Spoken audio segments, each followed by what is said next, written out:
I want you to imagine, just for a second, that you are standing in this really dense shoulder-to-shoulder crowd. It's 1979, Right. and the air in the San Francisco parking lot is just thick. Like, it smells heavily of ozone, burning rubber, and raw exhaust. Oh, wow. Yeah, quite a scene. Exactly. And right in front of you sits this massive, terrifying piece of custom-built equipment. The creators actually call it the demanufacturing machine. That sounds ominous. It is. So you watch as this hulking contraption grabs everyday objects, literally crushes them into jagged, unrecognizable splinters, and then... Let me guess, it doesn't just throw them in a bin. No, not at all. Instead of safely depositing the waste, it violently hurls that shattered debris right back at you and the rest of the crowd. Which is just wild because it forces everyone to instantly realize, they're not passive observers in a gallery. You are literally inside the blast radius. Yeah, you are actively dodging flying shrapnel. Your heart is pounding out of your chest. The fight-or-flight response is fully engaged. And the truly crazy part about all of this is that it wasn't an industrial accident. Right. You bought a ticket for this. You willingly walked into a performance art piece called Machine Sex. Yeah, and I mean, that title alone gives you a sense of the provocation we're dealing with today. Our mission in this deep dive is to explore a really fascinating column from MMR, which details the visceral collision of raw, dangerous machinery and performance art. Definitely. We are examining the history, the mechanics, and really the psychology of a collective known as Survival Research Laboratories, or SRL. Right. So SRL was founded in 1978, and their core concept sounds like something straight out of a dystopian sci-fi novel. Oh, absolutely. They essentially took industrial, scientific, and military technology, machines engineered specifically for mass construction or mass destruction, and they completely repurposed them. Strip them right down. Yeah, they stripped them of their original utility and turned them into these massive, chaotic, incredibly loud spectacles. The goal was to create a form of artistic and socio-political satire that you could, literally feel vibrating in your teeth. And, to really understand what they were doing, we have to ground this in art history. Because while hurling debris at a crowd sounds like pure anarchy, it is actually part of a very established lineage. Wait, really? There's a lineage for throwing scrap metal at people. Believe it or not, yes. SRL is a direct, modern descendant of the Dada movement from the early 20th century. Okay, right. Yeah, so Dada emerged in the aftermath of World War I as a rejection of the so-called logic and reason of capitalist society. Artists felt that logic had merely led to the mechanized slaughter of the trenches. So Dada embraced absurdity to critique that society. That makes a lot of sense, actually. Right. And then, moving closer to SRL's era, you can trace a direct mechanical line to the kinetic art of the 1960s. Specifically, an artist named John Tingley, he famously built complex motorized machines whose sole engineered purpose was to intentionally destroy themselves in front of an audience. Oh, wow. So they were built just to break. Exactly. And SRL basically took that ethos and weaponized it. They were using these terrifying autonomous robotic displays to aggressively question the state and the trajectory of our heavily militarized technological society. And just to be clear for everyone listening, our aim today isn't to judge those politics or endorse their specific stance on the military-industrial complex. We are just exploring the source material's idea. Right, absolutely. We're impartial here. Yeah, we are diving into this material to figure out how they actually pulled this off. We want to understand how a group of underground artists managed to take raw military hardware, subvert its original design, and transform it into a cultural phenomenon that lasted for decades.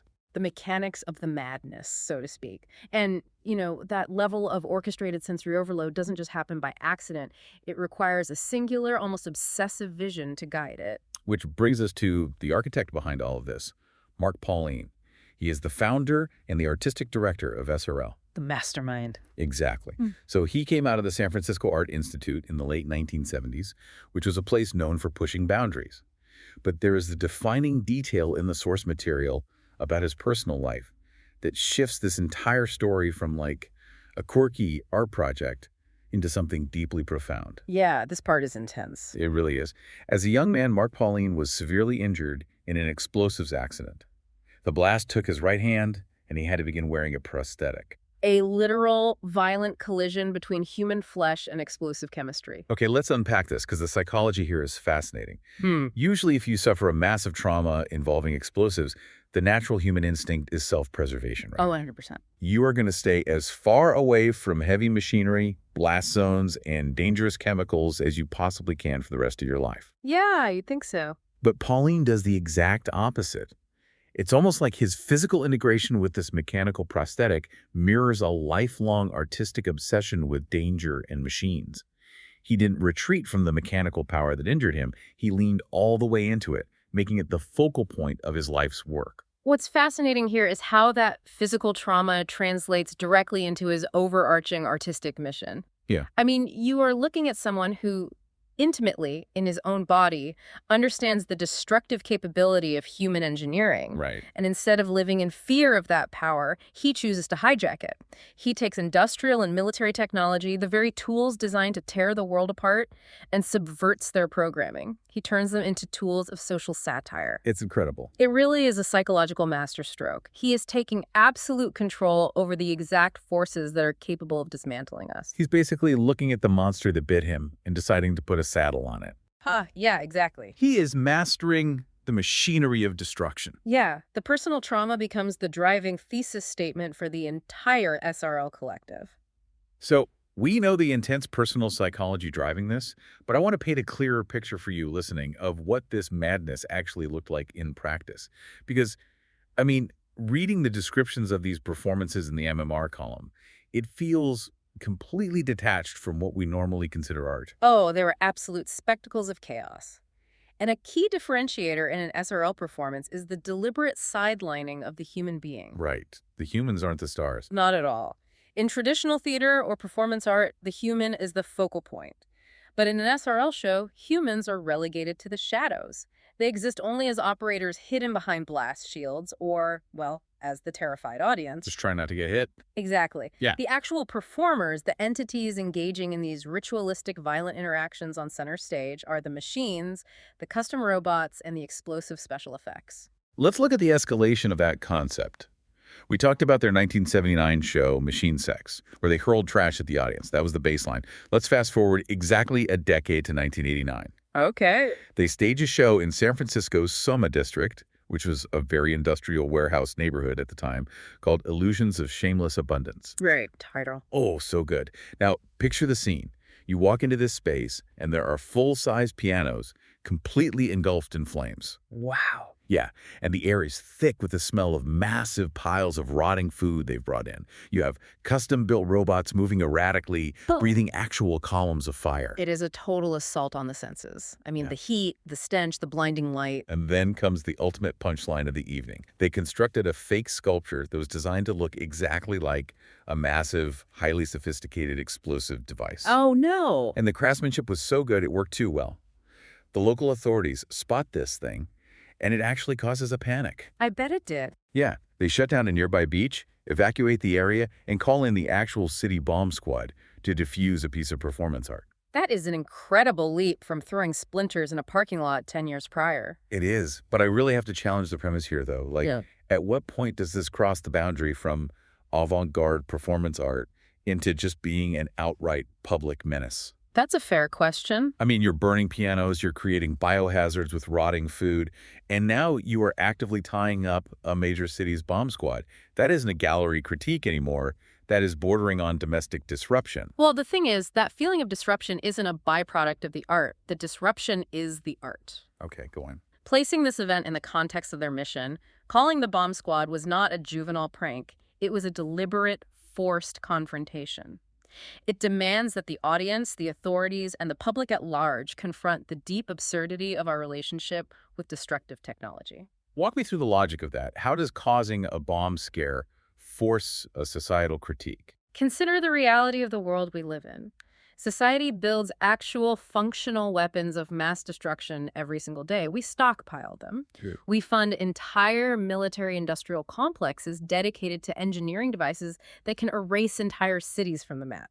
That is a very real, completely accepted, government-sanctioned part of our technological society. Right. But the moment a performance artist builds a fake bomb out of scrap metal to make a point about how insane that reality is, society panics. We send in armored police to shut it down.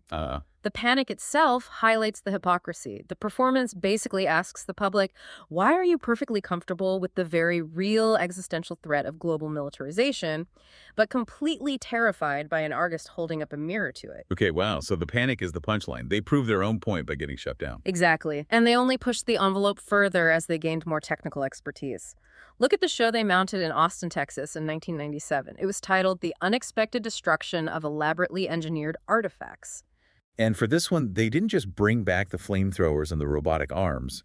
The source material notes they brought in a literal V1 jet engine. Which requires some historical context to fully appreciate. Yeah, because a V1 isn't just a generic engine. It's a pulse jet engine, famously used by the German military in World War II to power the first cruise missiles, known as buzz bombs. Right. The entire defining characteristic of a pulse jet is the sound. It doesn't hum. It detonates fuel in rapid succession, creating a deafening, chest-rattling, buzzing roar that was literally designed to cause psychological terror before the missile even hit the ground.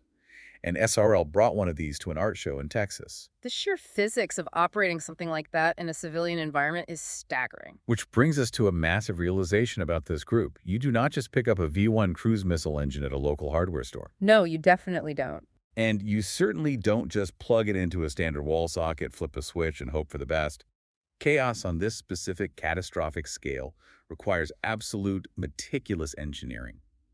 Mark Pauline may have been the visionary philosopher behind SRL, but realizing these spectacles required a collaborative powerhouse of technical geniuses. Absolutely. The source breaks down the specific disciplines required here, and it becomes clear very quickly that this team was operating at a level of engineering that rivaled actual industrial research and development labs. Yeah, we aren't talking about a simple roster of volunteers. Let's look at how these machines actually came to life by looking at the integration of their skills. Imagine trying to build just one of these set pieces, say a massive mobile robotic arm that needs to swing precisely on cue while a jet engine fires. Okay, quite the visual. Right. So first you have Eric Werner. He's the robotics and mechanical engineer. He is the one physically designing the heavy hydraulics, the massive steel chassis, and the mechanical control systems that can withstand extreme heat and impact without snapping in half. But, heavy steel and hydraulics are useless if you can't control them from a safe distance.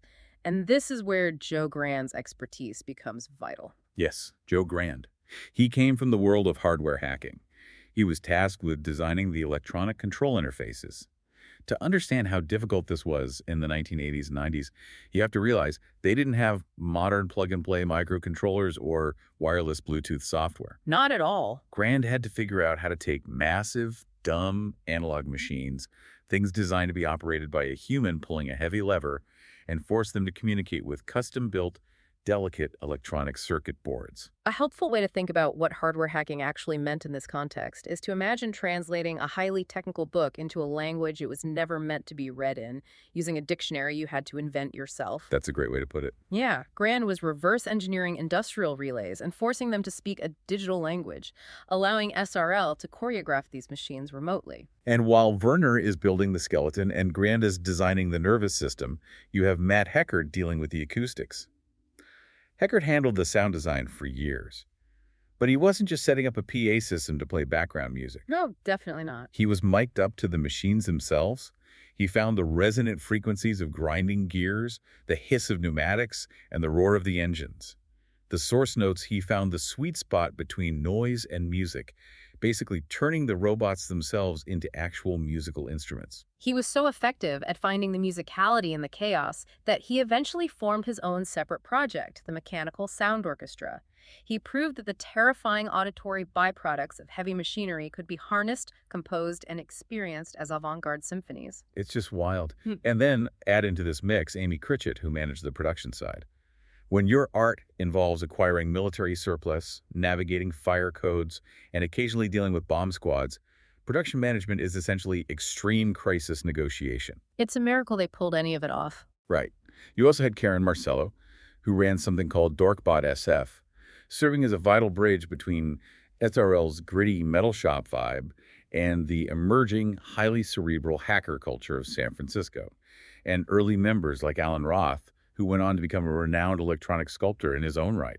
It was an entirely self-sustaining ecosystem of multidisciplinary talent. Here's where it gets really interesting. I like to think of their workshop not as a mechanic's garage, but as a twisted symphony orchestra where the instruments are deadly weapons and scrap metal. Yeah, that's exactly what it was. And if you look at the mechanics of what they were doing in that warehouse, If we connect this to the bigger picture, SRL was essentially peering decades into the future of technology. they really were. Long before the concept of maker culture was a buzzword, long before you could go on the internet and watch a teenager build a drone from scratch in their garage, this team was fundamentally pioneering the modern ethos of hardware hacking. Yeah, they were taking proprietary closed system technology apart, figuring how it worked, and forcing it to perform tasks the original manufacturer never envisioned.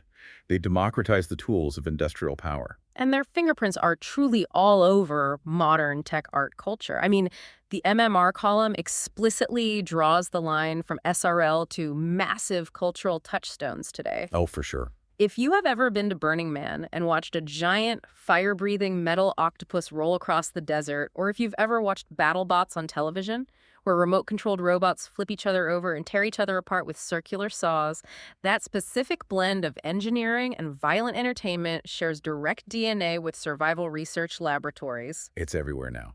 And they also made sure to document their work for future generations, releasing a series of DVDs and live albums between 1992 and 1998. They basically packaged the audiovisual shock of their shows into premium box sets, some literally encased in iron, cementing their legacy in the underground culture. But as we move into the 21st century, the reality of the world outside their warehouse caught up with them. Yeah. In 2007, SRL experienced what the source material describes as an exodus. They were forced to leave San Francisco, the city that had been their playground and their canvas for almost 30 years. They had to relocate to Petaluma, which is a much quieter city at about an hour north. The physical logistics of that move alone are just staggering to contemplate. We are not talking about packing up some canvases, easels, and lighting rigs. Right. It's not a U-Haul situation. No, the source notes they had to transport 180 tons of equipment. Think about what 180 tons actually looks like. That is the weight of a mature blue whale. That is a convoy of flatbed trucks hauling mountains of jagged scrap metal, custom hydraulics, volatile fuel systems, and heavy robotics up Highway 101. Unbelievable. So what does this all mean? When you look at the reason they had to move, there's an incredibly bitter irony staring us right in the face. The irony of gentrification. Exactly. SRL spent decades building an artistic identity entirely dedicated to satirizing the relentless march of industry, technology, and capitalism. And ultimately, they were priced out of their own warehouse space by the massive Web 2.0 tech boom that completely reshaped San Francisco. Yeah. The very culture of rapid technological advancement that they spent their lives critiquing became so wealthy, so pervasive, and so hungry for real estate that it physically displaced them. The tech industry literally pushed the tech satirists out of town. It is a profound demonstration of how countercultures are often eventually consumed or displaced by the very industries they help pioneer. The gritty, dangerous industrial landscape of San Francisco that SRL required to exist simply vanished, replaced by sleek office parks and luxury condos for software developers. It's kind of sad, really. It is, but being displaced did not mean being defeated. No, they didn't just pack up their 180 tons of metal and retire. Far from it. Today, they operate out of a massive facility on Petaluma Boulevard. They are still engineering, still building, and as the source notes, they continue to bring their massive mechanical creations out to the desert for Burning Man. That's awesome. But the most compelling aspect of their modern era is that they haven't stopped innovating. They didn't just freeze themselves in the 1990s, content to keep playing with old jet engines. Right. The column points out that they are actively exploring new frontiers, specifically the realm of internet-controlled remote machines. They are pursuing the fusion of heavy kinetic art and modern global network technology. Which is an evolution that makes perfect sense, even if it is deeply unsettling. Right. So bringing this all together for you listening, we have tracked a massive journey today. We started with a single artist surviving an explosive accident in the late 70s, which birthed the movement that burned pianos and summoned bomb squads in the 80s. Yeah. We saw them pioneer the concepts of hardware hacking and maker culture in the 90s, only to be ironically pushed out of their home by the tech boom of the 2000s. The ultimate takeaway from the MMR column is that Survival Research Laboratories cannot be dismissed as just a group of metalheads making robots explode. Definitely not. It has been a profound, decades-long philosophical inquiry into the relationship between human frailty and mechanical power. It is an ongoing exploration of order versus chaos.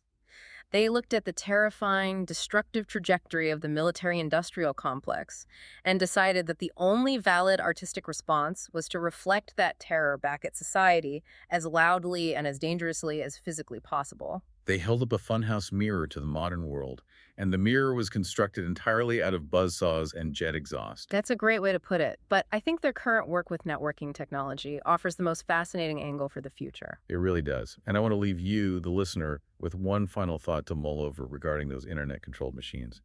For over 4 decades, the visceral danger in an SRL performance came entirely from the physical machines themselves. The heat of the fire, the unpredictable physics of heavy metal. Exactly. The sheer kinetic force of a robotic arm swinging through the air. You knew where the danger was coming from.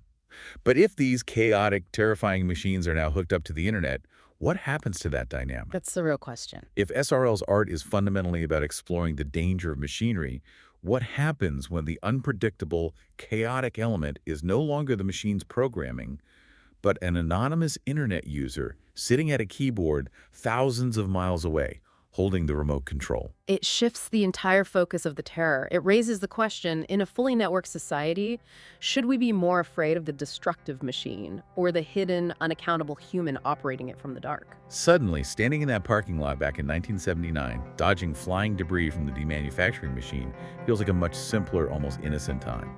Thank you so much for joining us on this deep dive into the beautiful, chaotic, and heavily armored world of SRL. We will catch you next time.